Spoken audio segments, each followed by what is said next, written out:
അപ്പോൾ നമ്മൾ അൽ ഹഗ്രയിലേക്ക്, ഇതാണെന്ന് തോന്നുന്നു അൽ ഹഗ്ര. അവിടെ കുറച്ച് പാർക്കിംഗ് ഒക്കെ കാണുന്നുണ്ട്, അതായിരിക്കാനാണ് സാധ്യത. ഞാൻ ഇപ്പോൾ മദ ഇൻ സാലിഹിലിനകത്തെത്തിയിട്ടുണ്ട്. ഇതാണ് ഇവിടുത്തെ പാർക്കിംഗ് കേട്ടോ, ഈ കാണുന്ന പാർക്കിംഗ്. അതുപോലെ ആ കാണുന്ന വാഹനത്തിലാണ് നമ്മൾ പോവുക. നമ്മൾ ഈ കാണുന്ന വാഹനത്തിലാണ് പോവുക കേട്ടോ, ഈ 4 വീൽ ഡ്രൈവ് വാഹനത്തിലാണ്.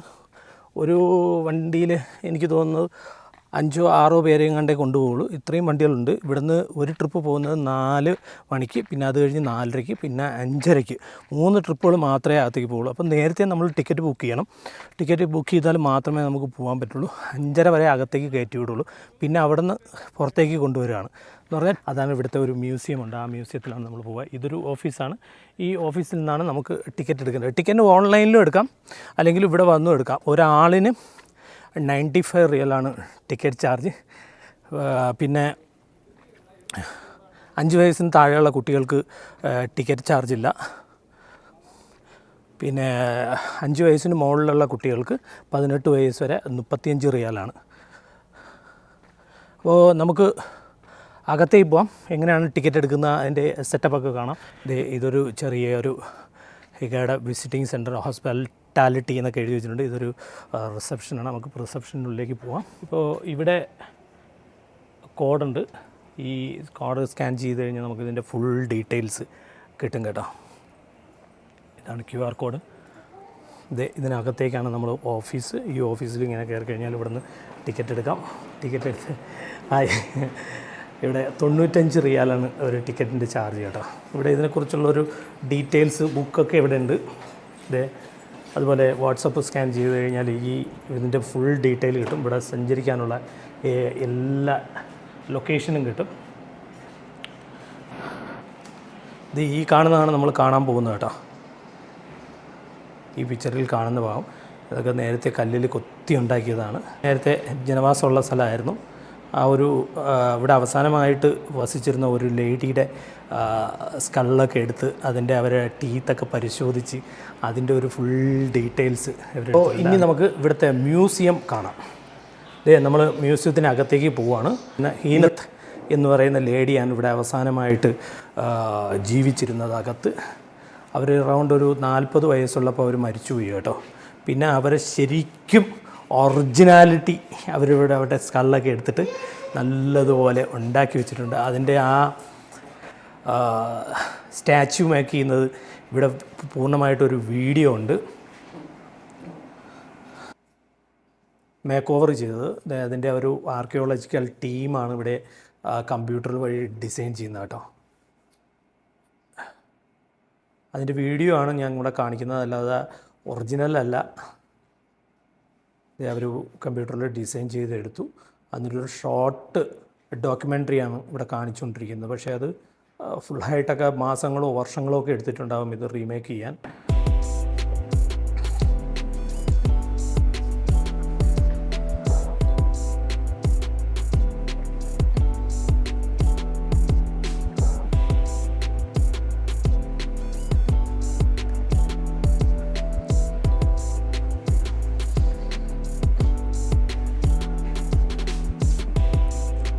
ഓഫ്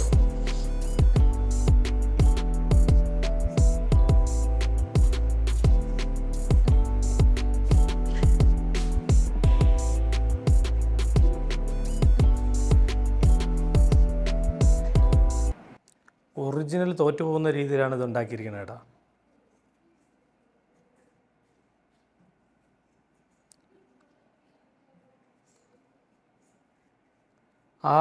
ഇത് തോമ്പിൽ കിട്ടിയ ആ കമ്മലാണ്, അതിൻ്റെ അതേ മോഡലാണ് ഇവരിവിടെ ആ ലേഡിക്ക് ഇയർ റിങ്ങായിട്ട് കൊടുത്തിരിക്കുന്നത് കേട്ടോ.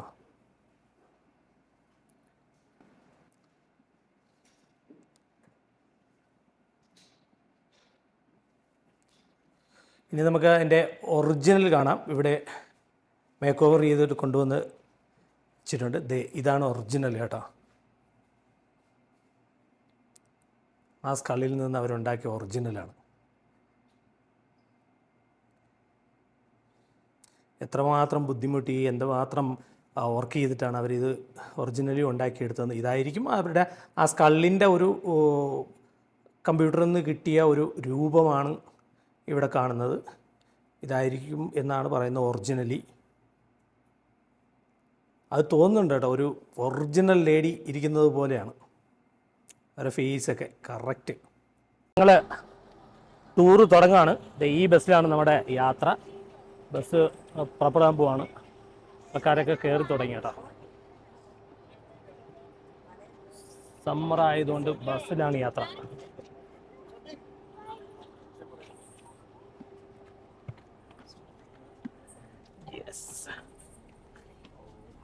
ഫ്രണ്ടിൽ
ഇത്ലിബ് എന്ന് പറയുന്ന ആദ്യത്തെ സ്പോട്ടിലാണ് നമ്മൾ വന്നിട്ടുള്ളത്. ഇപ്പം നമ്മൾ ഈ സ്പോട്ട് കാണാൻ പോവുകയാണ് കേട്ടോ. ഇതാണ് ആ spot.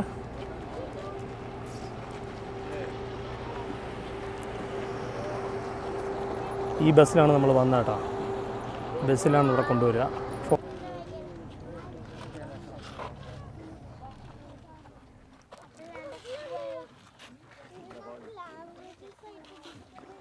Call me Razak. I am going to be the Rawi. Rawi, it's mean a storyteller, and this is the nickname that we give for the tour guides in Alula area. We are going to visit 4 stops in our tour. At each tour, I'm gonna start explaining first in English, and then after that, I'm gonna repeat in Arabic. But during our tour time, we have some rules that we have to follow during our tour. We have my colleagues, Mr. Zahir and Mr. Mishal. They are from the Rangers team, and they're gonna give us the rules and the information that we need to follow during our tour. So first, we cannot climb the mountains or make a mark on them. We cannot enter tombs or enter the D1 area, which we are going to now. Also, we have some paths given to us by our colleagues at the Rangers that we have to follow during our tour. If you have any thing that you want to know more about, if you have any questions, you can ask my colleague Zahir or my colleague Mishal about entering the tombs, etc. And they will be happy to answer all your questions. And for now, sorry for making you standing in the sun for a short time. Itlib is considered one of the most important mountains in the area of Hegra. That is because the location of this mountain. This mountain is located in the highest point in the north part of Hegra area. And when I say Hegra, I mean the whole area of Alula, not just the heritage site. So if you take a look over there to that side, you're gonna feel that we are a bit higher than the surrounding of us. That's why this mountain was considered with a higher value than the other mountains surrounding it. So what is the use of this mountain?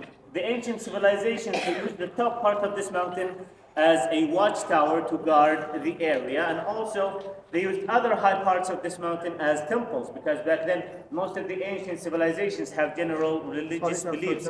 If someone coming from a distance praying for a god different, if someone coming to pray for their gods in a higher place, they believe that they are closer to their gods, thus their prayers will be answered quickly. So the Nabateans, who are the people who inhabited this place in the 2nd century BC, and everything that we're going to see in our tour today is belonging to them. They came to this mountain and they discovered the perfect or the special location of it. So they used the same uses that I just told you, but they added few things to this place. One of these things is this big chamber that you see in front of us. This big chamber is called by the locals here by the name of Diwan. And the Diwan in our Arabian culture, it's a room where the host welcomes his guests in it. We call it nowadays majlis.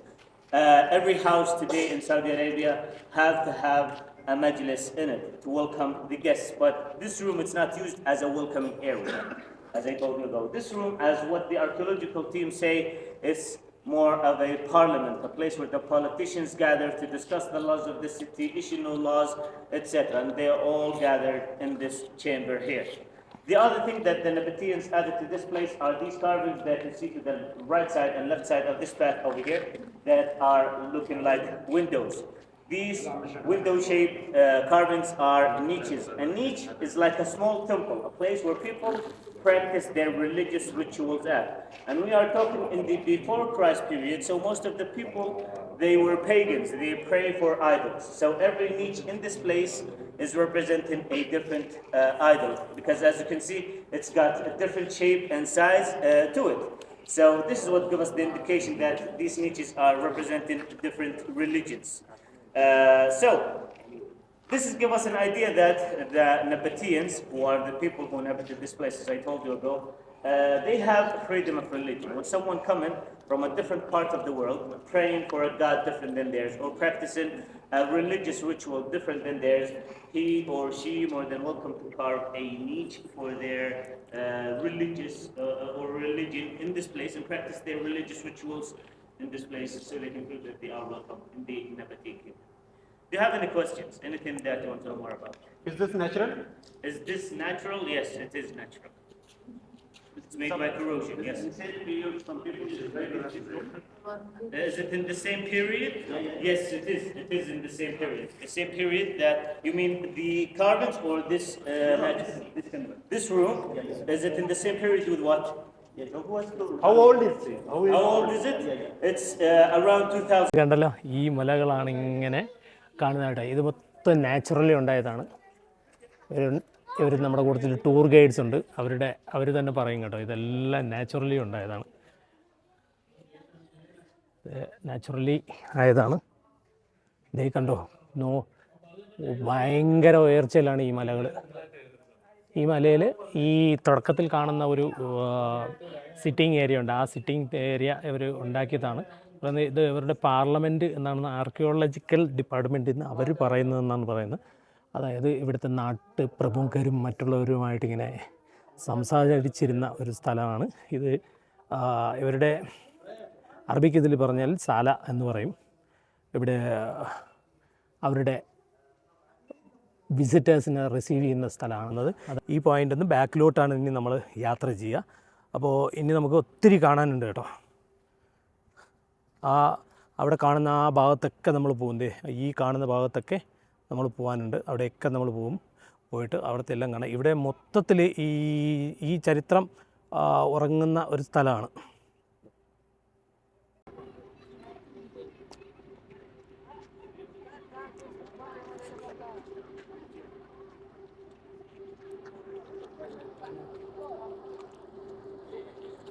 ഇത്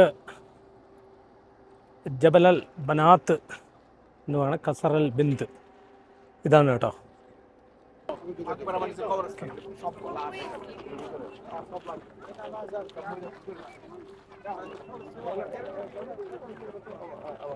ഇവരുടെ കൂട്ടത്തിലാണ് നമ്മൾ ഖബർസ്ഥാൻ കാണാൻ പോകുന്നത്. നമ്മളിപ്പോൾ ഖബറിലേക്ക് പൊയ്ക്കൊണ്ടിരിക്കുകയാണ്.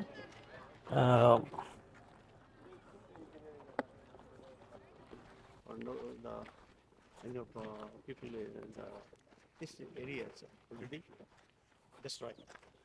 All of What is destroyed? this is the population down. People, you know, those are inside or those living here. They're all destroyed. We don't know. then ഇങ്ങനെ മക്ബറകളുടെ എണ്ണം ഇങ്ങനെ കൊടുത്തിട്ടുണ്ട്.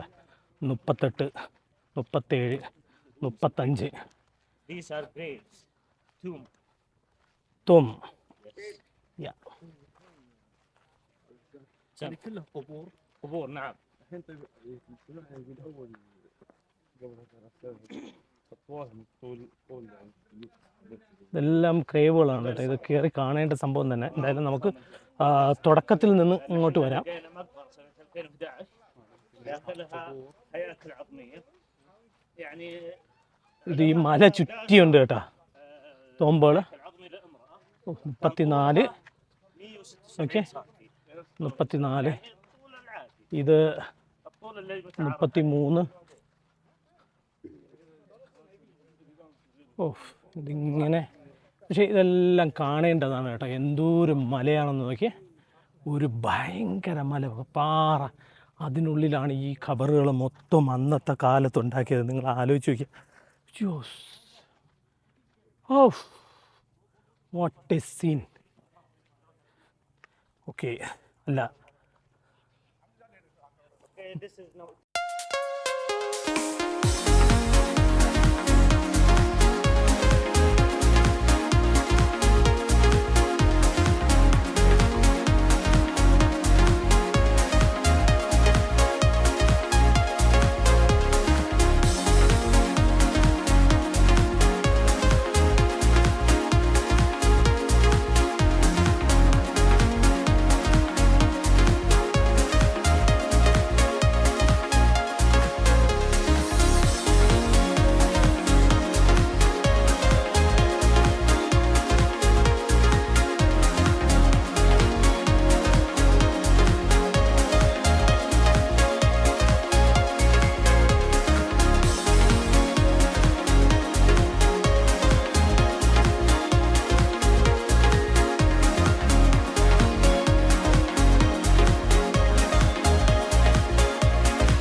Jabal al-Banat, or the Daughter's Mountain, or the Girls' Mountain. And we call it like this because most of the tombs are owned by women. As you saw while we are walking here, there's many shapes and sizes of the tombs.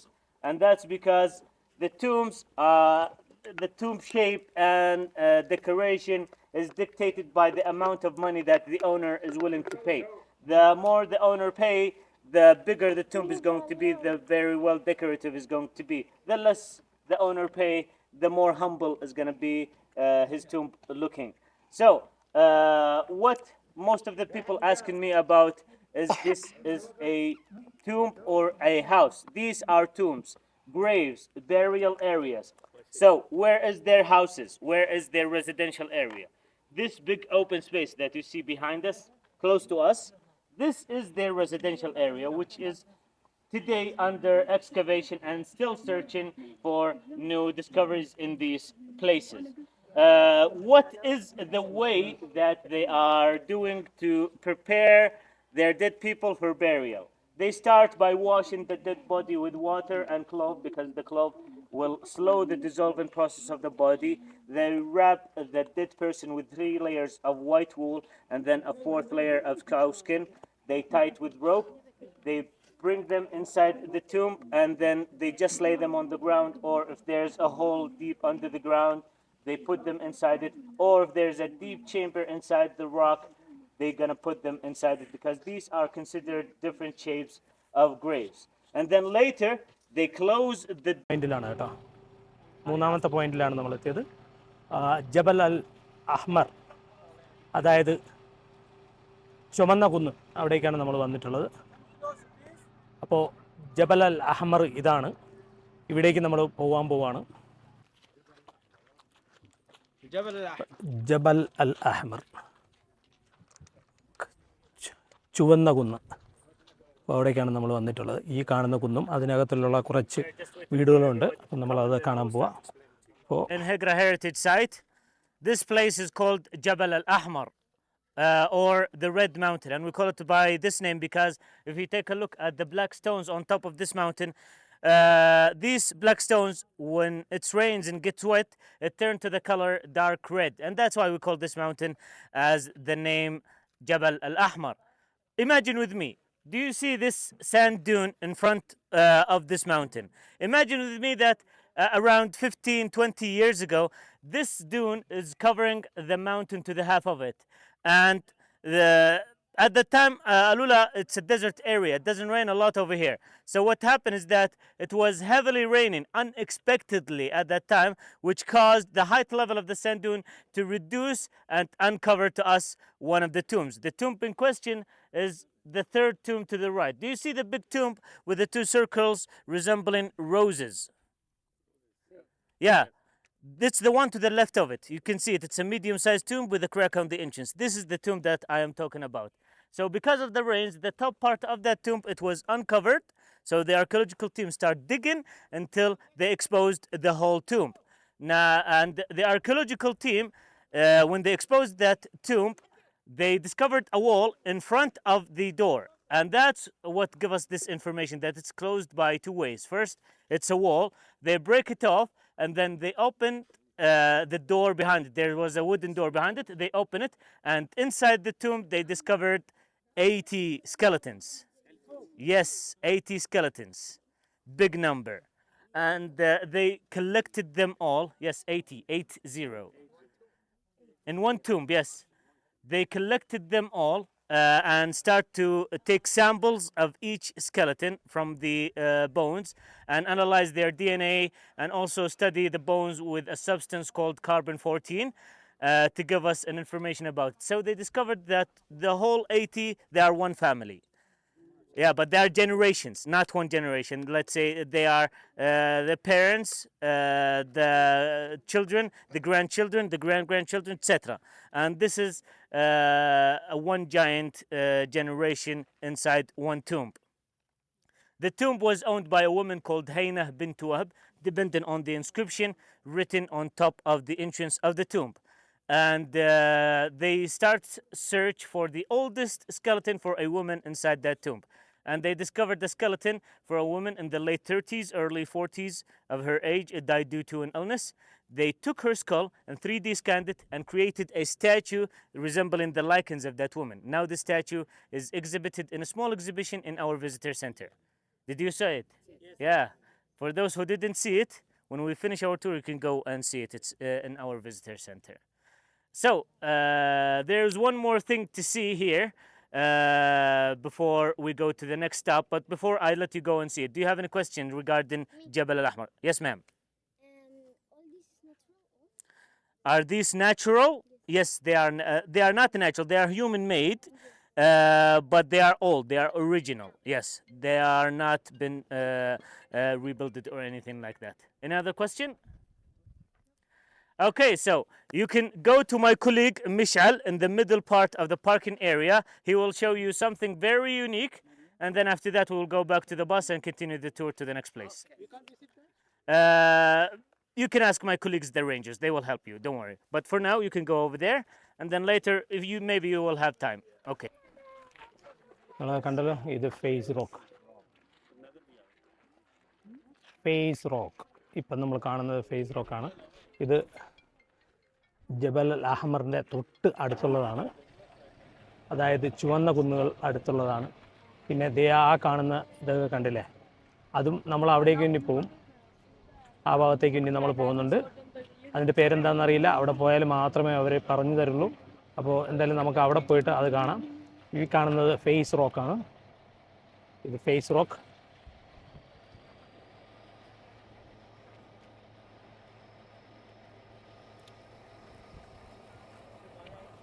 ഇത് ജബൽ അൽ അഹ്മറാണ് ഇപ്പോൾ കാണുന്നത്. ഇതിൻ്റെ തൊട്ടടുത്താണ്.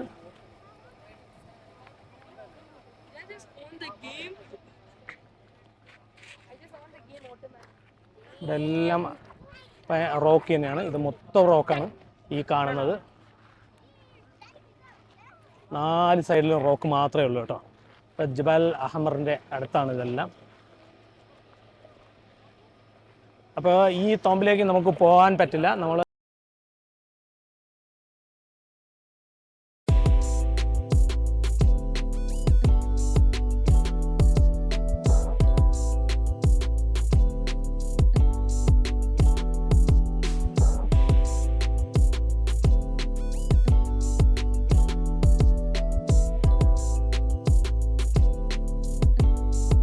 ഇതാണ് tomb of Lihian son of Kusa al-Farid.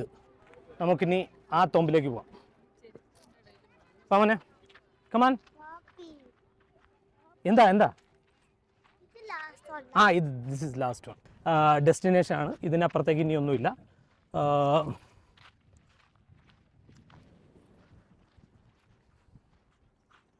നമ്മുടെ guide മുമ്പേ പോയിട്ടുണ്ട്. അപ്പം ഗൈഡിൻ്റെ കൂടെ പോയാൽ ഗൈഡ് കുറച്ച് കാര്യങ്ങളൊക്കെ പറഞ്ഞു തരും. അതൊക്കെ നമുക്ക് കേൾക്കുകയും മനസ്സിലാക്കുകയൊക്കെ ചെയ്യാം. അത് നമ്മുടെ പ്രേക്ഷകർക്ക് വേണ്ടി നമ്മൾ ഷെയർ ചെയ്യുകയും ചെയ്യും. പുള്ളി വളരെ സ്പീഡിൽ നടന്നു പോയി. പുള്ളി ആൾ നല്ലൊരു തടിയുള്ള മനുഷ്യനാണ്. അപ്പോൾ അതുകൊണ്ട് കുറച്ച് സ്പീഡിൽ നടക്കുന്നതെന്ന് എനിക്ക് തോന്നുന്നത് പുള്ളിയുടെ തടി കുറയ്ക്കാൻ വേണ്ടിയിട്ട് പുള്ളി നടക്കുക. ഇവിടെ ഇപ്പം നല്ല കാലാവസ്ഥ കേട്ടോ. വൈകുന്നേരങ്ങളിൽ ഇവിടെ വിസിറ്റ് ചെയ്യാൻ അടിപൊളിയാണ്. ഉച്ചയ്ക്കൊന്നും വന്നു കഴിഞ്ഞാൽ ഇവിടെ വിസിറ്റ് ചെയ്യാൻ പറ്റില്ല. അതായത് സമ്മർ ടൈമിൽ ഇവിടെ വിസിറ്റേഴ്സിനെ അലൗഡ് ചെയ്യുന്നത് 4 to 6 വരേക്കുമാണ്. 6 കഴിയുമ്പോഴത്തേക്കും എല്ലാവരും പുറത്തു പോകണം. അതായത് ലാസ്റ്റ് ട്രിപ്പ് ബസ് വരുന്നത് 5 o'clock 5 to 2 hours. മൊത്തം നമ്മളെ 4 ഡെസ്റ്റിനേഷൻ ഉണ്ട്. ഈ 4 ഡെസ്റ്റിനേഷനിൽ പോയി വരുമ്പോഴത്തേക്കും 7 o'clock ആവും. അപ്പോൾ 2 hours കഴിഞ്ഞ് നമ്മൾ പുറത്തേക്ക് പോകണം. അതെൻ്റെ പുറകിൽ കാണുന്നതാണ് ഒരു തോമ്പ്. വെയിൽ കൊണ്ട് പരുവായിപ്പോയി. നടന്ന് ആകെ ഇതായി, പണി കിട്ടി. ഇതാണ് last. Welcome to the last stop of our tour in Hegra Heritage Site. This place in front of us is called Al Farid. Al Farid, by the way, in English it means the unique. And indeed, this tomb in front of us, it's very unique, and its uniqueness came from its being the biggest tomb in the heritage site. Also, this is the only tomb in the south part of the heritage site. This is the only tomb that has taken a whole mountain for itself, and also this is the only tomb that have 4 pillars in front of it.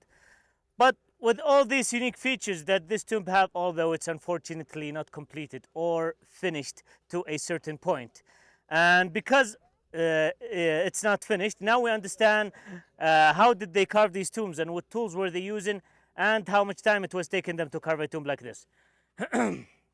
So I want you to take a look at the tomb. From the top part of it, you're going to see that the surface is smooth, the decorations are clear, and the same thing, we reach the entrance level of the tomb. You're going to see to the right part and the left part of the entrance, or the triangle above the entrance, there's a horizontal line. Under that line, the surface starts to become rough. We see chisel marks everywhere. And down in the very bottom, we have these rectangular shaped rocks. This is the unfinished part of the tomb.